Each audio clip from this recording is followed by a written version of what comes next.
seismic debut album, The Sinner, released at the back end of 2020, Kill the Lights announced themselves in a blaze of firepower. And with new album Death Melodies released this Friday, it made perfect sense to catch up again with vocalist James Clark to get the lowdown. James, welcome to Metal Talk. Thank you very much. Appreciate it. Cool. So you're in Minneapolis at the moment. I am. That's where I'm based out of. I've been here for about 20 years. So like as we were talking about, my accent's a little ruined.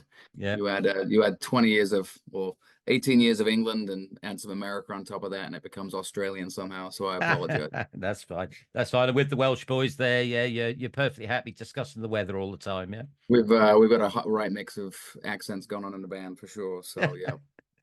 Cool. We last spoke in November 2020, just as The Sinner was being released, actually. When you kind of look back on that time, how does that make you feel? Yeah, I mean, if you look back, I mean, that was COVID, the COVID era, right? You know, and so a lot of hard times for many people, you know, a hard times for the music industry as a whole, and a hard time to release the records. So, you know, we're pretty excited this time to be able to get out there and tour and do all the fun stuff that comes with being in a band. So yeah, so long few years, but very constructive as well with what we got going on and what we managed to achieve. So yeah, absolutely. I mean, I remember at the time, yeah, there was a lot of work going on behind the scenes. Can you remember when you started playing those first live shows, how you felt?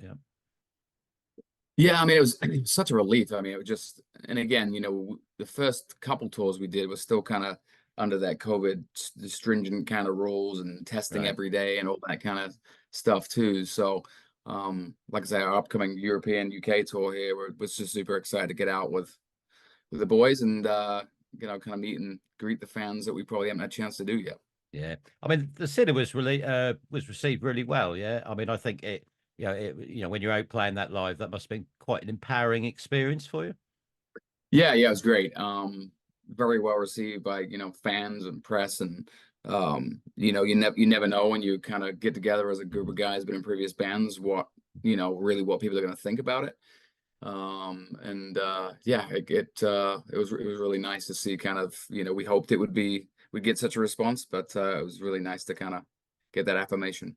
That's really cool. That's really cool. And when you're out on the road, did you start to use that time, kind of the downtime in between shows, to start writing for Death Melodies? Yeah, I mean, we were, you know, as we, you know, with pushing back the first album a little bit, we'd already had some songs in the bank anyway. And then, you know, we continued writing. We had a couple sessions in Minneapolis, a couple sessions actually throughout the COVID piece. We actually met in Canada. The only place we could all meet up was Canada. So we spent a week writing there. You know, we did some UK writing sessions too, some writing sessions on tour. So yeah, I mean, we used anything and everything we could do to be able to work together and write. So you know, when we went to the studio, we had about 24 songs that we had to kind of pick 12 from, really, you know. Yeah, I have to say I do really love the new album. I mean, it opens on Hear You Scream, and right at the start, yeah, you're straight in there, get your first scream in, wake everyone up. Yeah. Yep, absolutely. Yeah. I mean, I think we, you know, and you probably talk through it a little bit here. I think, you know, our goal with this, and we spent a full day in an Airbnb with just listening through all the tracks and figuring out the kind of track sequencing. And, you know, the world's become a bit of a singles world these days, but for us, it was important to try and create a bit of a journey in those songs, kind of some depth, ups and downs, you know, and I think we did that. You know, it brings you on a bit of a journey through kind of song styles and ups and downs, and heavier songs, more mellow songs, and you know, it's a bit of a journey through the whole record, which we're pretty excited about. I think we achieved that pretty well. Yeah, no, definitely. I definitely think you achieved that. We'll talk about that a little bit more towards the end. I mean, Hear You Scream, I love the kind of change of pace as the song progresses. Yeah, the way I mean, Jordan and Travis are exceptional throughout the album. Yeah. But the guitar interplay on this first song really sets the scene well. Yeah. I mean, the guys, again, you know, I'm very lucky to be able to play with such talented guys, you know what I mean? And, you know, the way they've managed to melt together kind of both their styles, you know, both slightly different, but come together really well, and they kind of complement each other. I mean, this is a great example of that alone, you know what I mean? So some cool bass grooves in there as well. You know, just particularly in the chorus. So yeah, just a nice mix of everything. It's just kind of came together really well. Yeah, no, for me, it was like it was one of those ones where I was so pleased that I listened to it on the headphones, yeah, first time through, yeah, because you can hear all these little Yeah. things going on. It's really cool. I mean, it finishes on quite a doomy stomp, yeah. You're singing, you know, the world is bringing me down. I mean, you know, lyrically, you've really reached into yourself with the topics that you're talking about on this album. Yeah, I think it was really important for me. I mean, again, it was, to be honest, with all the build up we had with the first album and not really achieving quite what we felt we could do with that, just based on the restrictions we had. Yep. It's, for me as a musician, I haven't had quite the success that some of the guys have had in the band. And for me, I felt like on that first record, we'd kind of done something pretty cool. And I really hoped it would kind of, project us in with a lot of opportunities. And I think it would have if COVID hadn't hit. So, I think it's a balance of those emotions happening going into the second record, and a mix of just kind of dealing with kind of my own personal and kind of anxieties, kind of stresses, depression, and some of those pieces that a lot of us all deal with. Yep. Relational challenges, life challenges. I don't care your age, your ethnicity, where you're from. Like, we all deal with a lot of the same things. So I think that's a big part of what this record is about, but also about kind of seeing the light at the end of the tunnel too. I want people to kind of at least take away that, hey, yes, I'm addressing and acknowledging this, but at the same time, there is a bit of hope at the end. We can turn it around. We can, get through stuff. And I think at the end of the day, I think we just need to talk a bit more. If people were a bit more willing to talk about the problems, with society as a whole would be a lot more healthy. Die Alone, yeah, I mean, that's superb. There's a wonderful riff at the beginning, and I really love the way Jason powers his bass through. That's going to be a great one to hear live. I mean, I can already feel like the bass and drums, yeah, blasting through my feet as I'm standing near the front of the stage. Yeah, that's one of my favorite songs on the album. It's just sweet groove, and just some of the drum beats in there too that Moose has kind of pulled out on that 4 on the Floor, just kind of open Pantera-esque bits kind of in there, you know what I mean? And again, we try to not say break the mold, but we're trying to like push stuff a little bit that you probably wouldn't expect a metalcore band to always do, or whether it's a throwback, a compliment back to an old band, or whether it's a look forward into some kind of more modern stuff too. I mean, we've tried to keep it interesting while still maintaining kind of what we are, right?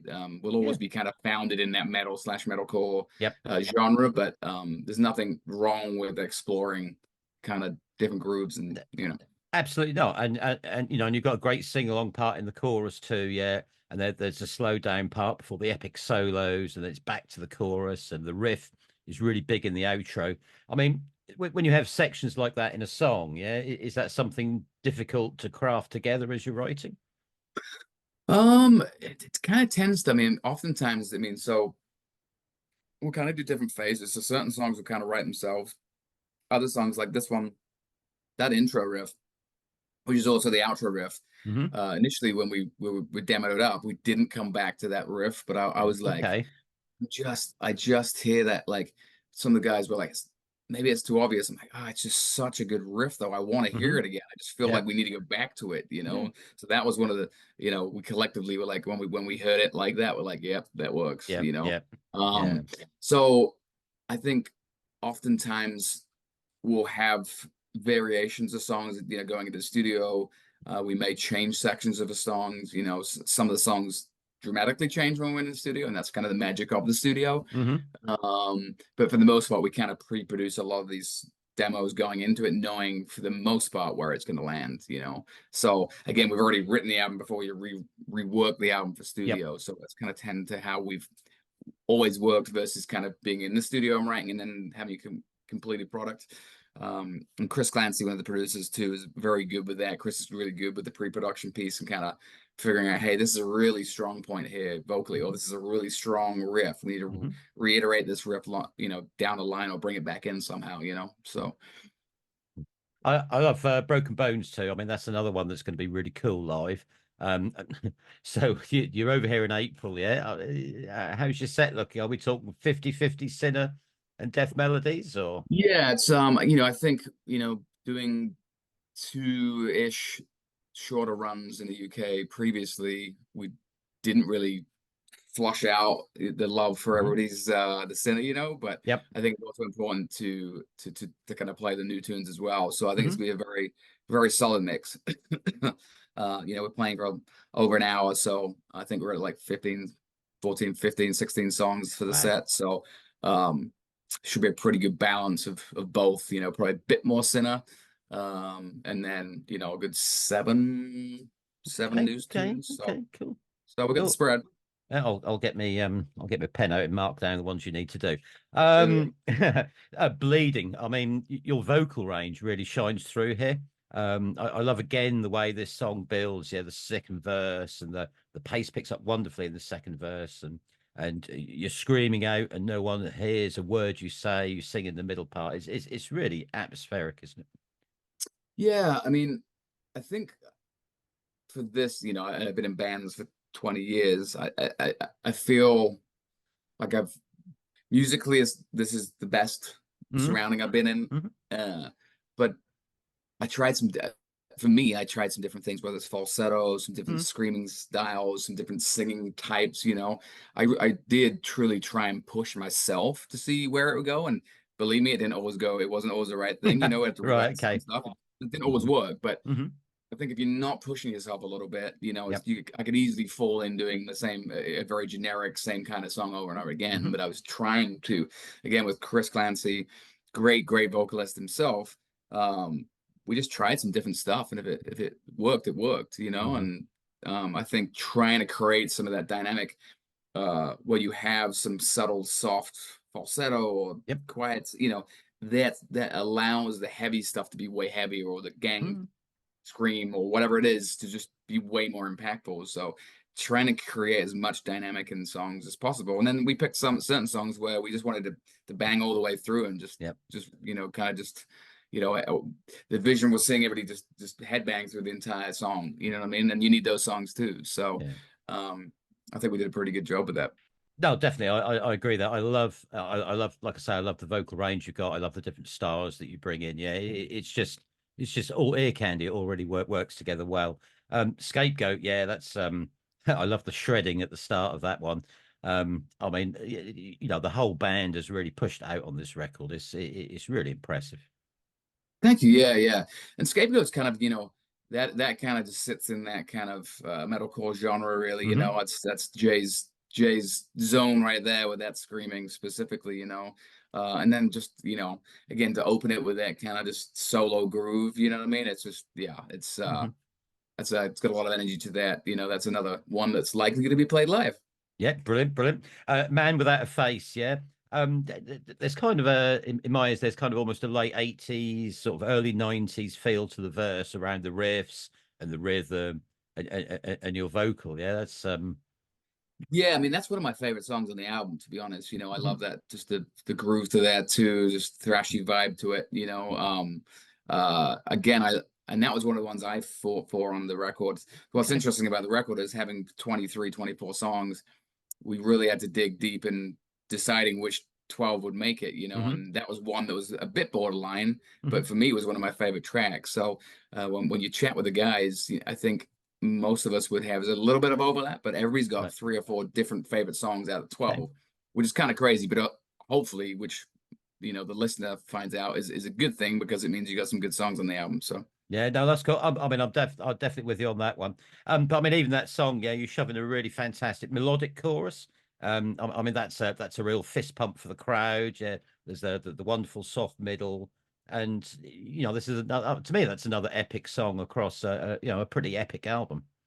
yeah, we kind of, I mean, there's different dimensions in that, right? Hmm. So there's Yeah. different vibes that kind of work going on in that song. Hmm. And again, that kind of, it starts off pretty intense, gets through it again. Now you talk about the kind of pretty sing along chorus, and then brings it down to build it back up again in like a Hmm. pretty epic way as well. So there's some really nice dynamics in that song for Yeah, sure. and then your vocal line on "Lay Me to Rest," that kind of struck out as well. Yeah. Yep, yep. I mean, again, and a lot a lot of what I do with the producers, and that's part of that piece, is kind of we sit down and, you know, does this lyric one, have we used it too much? Because Mhm. because it's easy to do that when you're talking about some of the same themes. But two, can we make this line better? How do we make this? So there's certain words would cut X out, and you kind of use the word. You know what I mean? There's certainly Okay. so there's quite a lot of reflection on kind of lyrics too. Mhm. And for me, on an average song, sometimes I will listen to it and I'll write it and it's done. It Yep. can be done in 10 minutes. Other times I'll probably listen to it I'm not even lying, a couple hundred times before Mhm. I capture where it is and how I get there. And other songs, it's like it needs a rewrite. And then the Mhm. rewrite is where you find the magic. You know what I Okay. mean? Okay. So, but yeah, they talk about 10,000 hours of wood shredding practice to kind of define your craft, right? I think I've got a Yeah. few hours in there. So Suicidal, yeah. With its beginning, yeah. I was kind of tossing up in my mind whether that's going to be a set opener or whether that's going to be the first song of the encore. you'll have to find out. All right. Okay. There you go. Yeah, another great. I mean, that's one of my, again, that's probably, again, that's in my top three as well. It's, Yeah. top four probably. Again, it's the kind of got a bit of thrash vibe to that Yeah. one. You Yeah. know what I Yeah. mean? Yeah. Again, Yeah. again, and I'm a bit of a thrash guy too. So that kind of I always love when we can kind of pay homage to the thrash gods, Mm. and and there are people doing it these days, but I think to kind of accent it and use it, but use it within the genre too, and Yep. kind of like highlight your influence and show, hey, look, here's a nod to thrash, and Mhm. we appreciate it and want to incorporate it as part of our sound. That's it's really nice dynamic. I think Jordan and Travis can write Yep. stylistically too, Okay. and but blend it with the other kind of styles we got going on.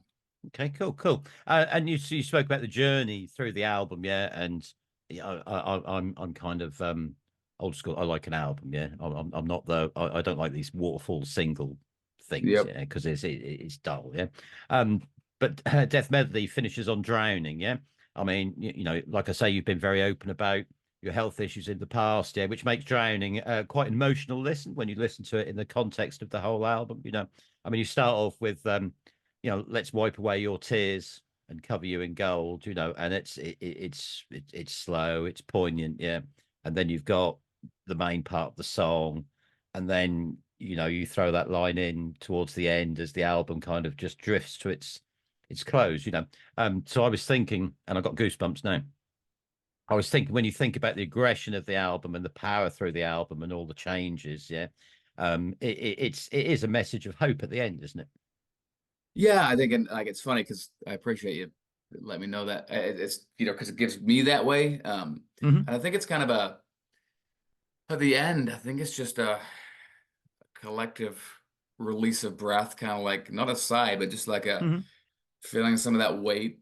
You're letting it go a little bit, Yep. and you've told your story, you've said what you need to say, and uh, yeah, I mean, I love how that one came together too. It's an interesting story about that process too. Me and I was writing with Travis on that one, and it was we wrote we wrote he hit two notes randomly. I'm like, Right. open note that, play that again, open note it. And I had the first melody for the verse, and that was written in about 10 minutes. That being Right. said, um, I left him at the studio and we had no chorus on it. And I'm Okay. like, they're like, just throw something down. I'm like, got a quick idea, I'll throw it down. And that was it for the Wow. chorus. Okay. And again, that's one of my favorite songs. Again, Yeah. another one of my favorite songs of the record. It's it just came together, Yep. and I think that one kind of that's got some kind of some the groove in it. That's the interesting about that. It's a really really cool groove in that Hmm. chorus riff that is you don't always hear it. There's a couple layers in there, but it's got a Yep. really cool, like, I won't even say Gojira riff, but it's a really cool kind of groove in that one. But then it's got kind of some of that 90s grunge-esque Hmm. vibe, melody, Soundgarden influence in there too for a melody, right? Hmm. So and that's what I heard in that song too. But then you kind of you listen to the verses, it's got a bit more of that kind of what would be considered maybe a bit more of a modern melody vocal line in that too, just the way it's kind of textured. So again, it's just another piece of texture that we kind of Yep. found in there, Yep. and it works. But sits nicely in context with the rest of the album too. You Oh, it know. does. I mean, I mean, I wrote down it's the closest thing. You know, when you when you finish that last line, yeah, I wrote down it was the closest thing to a very heavy metal cuddle you can get from using your ears. That's the best quote I've heard yet, you know. But yeah, again, I think, we just wanted to end it with to the point where you're satisfied, but you want to go back and listen to it all Yeah, over oh again. yeah, You know yeah, what I mean? yeah, yeah. Yeah. So again, just for me, again, I'm just proud of what we did, proud of being able to kind of share stuff and people Yeah. not just kind of seeing and hearing and Mhm. acknowledging it, right? It's very, very cool to have that. So I appreciate it. Oh, cool. I mean, I have to say I love the Sinner, yeah, but listening to Death Melodies, I really got the sense that you've really worked hard between yourselves to develop something special, yeah. And I mean, it's really, really cool. No sign of the difficult second album. No, I mean, I think a lot of bands struggle with that second. They have probably 5 or 10 years to figure out the first one, and Hmm. then I feel so many bands struggle on that second one. I think for us, um, we came together as guys that have had their own style, doing their own things, and figured it out somewhat on the Hmm. first. On the second one, I think we kind of have defined a bit who Kill the Lights really are. Yep. And we created our own band sound. It's not this dudes from 5 other bands in the supergroup thing. It carries its own weight. They've kind of they figure out the sound and what they like to do and how they do it. And Yep. we haven't shied away. We didn't shy away in the first record to be able to do songs that are a bit more ballady or a bit more radio-y, but then we didn't shy away from heavy stuff either. So I think we've kind of covered the same again on this. I just think we managed to take what we did on the first. It's more seamless and it's melted together way better. Hmm. We kind of figured out how to write the songs a bit better, and I think we stretched all those things that were good in like slightly different directions and pushed Hmm. the boundaries on it for this one to make it. Again, it's funny. Every band's going to say the next album's a better one, right? Yeah, But yeah, yeah, yeah, you yeah, know, yeah. but I do. The listeners will be able to tell you. They'll figure it out No, themselves. that's But cool. I mean, I really, it's one like I say, it's one I really enjoyed listening to. Yeah, and I went a few times. Yeah, start all the way through to the finish. Yeah, and took on the whole journey. I mean, obviously, you're back. You're in Cardiff on the 19th of April. Start the tour. Looking forward to that. You must be. Please get back to the UK. What food do you miss? it's gonna be it's so like stereotypical though. You know what I mean? But it would be like a Sunday roast. I Right. just Okay. homemade gravy if you're gonna get Yeah. technical on it. Yeah. All right. Your fish and chips, standard again, just Yeah. from fish and chip shop chips. I do love a good curry though. All right. Okay. Love a good curry, a couple beers. So that tends to be. You ask the guys too. Anywhere I go, I get bangers and mash as well. So that'll Right. be another thing. So again, it's about as obvious English as you get Yep. there, pretty close. But it's the stuff you don't get. That's not tends to be not great in America. So Right. Okay. So you haven't tried to get like this little sort of group of Yorkshire pudding makers together in I might have to do that. Minneapolis. I might need to. So I went to a fish. I call it a fish and chip shop here, Mm. right? And it was actually decent, but they had white vinegar, not malt vinegar, on the table, and Oh, like right. Okay. instantly you don't Yep. qualify right there. Just Yep. alone, it's not Yep. that. You know what I mean? So, I yeah, would have there's a been out. couple. I would have been out of Uh, the door. I'm not just offended by it, to be Yeah. honest. So, but Sorry. anyway. So we've gone off topic there. So Cardiff on the 19th of April. Any surprises lined up for the tour? I mean, just the plan is to just kind of. I mean, we're pretty excited about the fact that we're headlining this, which is awesome. You know what I Mm. mean? We kind of then can control the set time too. Yep. The kind of venues are all 200 or 300 cap rooms. Hmm. Which some of them even a little smaller. And I think anybody that's a lover of music, or metal rock, whatever, those sweaty small club venues have always been my favorite spots. I don't care where it is. They've been my Yep. favorite places to play and or watch shows. And some of my favorite memories are in those small venues. So Yep. I think we were just all going as a band looking through the other day and Googling all the venues, and everybody's just sharing it.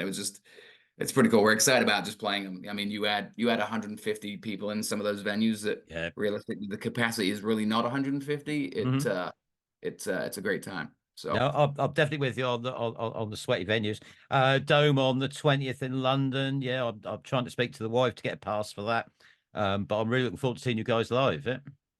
Yeah. yeah. Like I said, we're just really excited. You know, we get together. You know, we'll be flying in a week before, so we practice for a full week prior to that. You know, based on everybody kind of being in different spaces, we all practice on our own, but we do a full week of band rehearsal prior to the tour just to make sure everything's dialed in. So.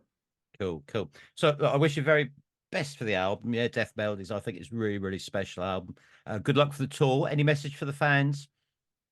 No, I mean, we're just really excited to meet you, swinging out. We'd love to see you, your pretty faces, shake your hands. I mean, just bring a friend. Let's have a good time. We just can't wait to play for people. And, you know, again, we're trying to really push the message around taking care of each other. You know, the metal community is a wonderful place, and a lot of us find ourselves in this space because it's a community that lifts up people, and we take care of each other. You know, so I think this album kind of talks about that, and Yep. you know, let's share that. And again, kind of the messages: if you're struggling in life, you know, reach out. Get help, ask for help. I think we're all there for each other, and we should be there for each other. So, but come and chat with us at the shows. We want to meet you all and say hi and show you stories. Fantastic, fantastic. So come see Killer Lights, get your heavy metal cuddle. Yeah. James There we Clark. go. James Clark, thank you so much. Appreciate it. Chat soon. Cheers, mate. Thank you. Thanks. Appreciate it. Yeah, bye.